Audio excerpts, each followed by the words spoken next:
आपने अगर संजय लीला भंसाली द्वारा बनाई गई सीरीज हीरा मंडी देखी है तो आपने उसमें ये डेफिनेटली देखा होगा कि एक तवायफ की जिंदगी कैसी हुआ करती थी। तो आइए एक तवायफ को और गहराई से समझते हैं। तवायफ शब्द जो है वो तौफ शब्द से लिया गया है, जिसका मतलब होता है गोल गोल घूमना। तौफ जो है वो एक्चुअली में म्यूजिशियंस के ग्रुप को कहा जाता था। तवायफ जो है वो मुगल एरा में बहुत ही बेहतरीन डांसर और एंटरटेनर मानी जाती थी।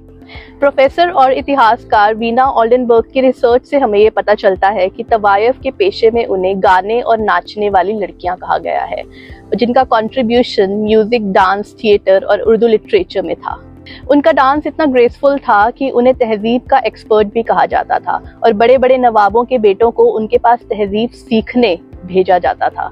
वो एलिगेंट ही नहीं बल्कि इंटेलिजेंट भी थी और इसीलिए तवायफों का एक समाज को बनाने में अहम योगदान माना जाता था। तवायफों की प्रतिष्ठा में कमी तब आई जब भारत में ब्रिटिश राज आया। जब भारत में क्रिश्चियन मिशनरीज आए तो उनके विक्टोरियन पर्सपेक्टिव ने तवायफों को वो सम्मान नहीं दिया जो उन्हें कभी मिला था, और सिर्फ उनकी संपत्ति ही जब्त नहीं की गई बल्कि उनमें से कई तवायफों को ब्रिटिश सेना की सेवा में लगा दिया गया। जिन तवायफों ने शास्त्रीय संगीत, नृत्य और उर्दू इतिहास की विरासत को आगे बढ़ाया, और वो सामान्य वेश्याओं की श्रेणी में आने लगी। 1857 के बाद सिर्फ मुगल शासन का अंत नहीं हुआ बल्कि एक पूरी सभ्यता का अंत हो गया।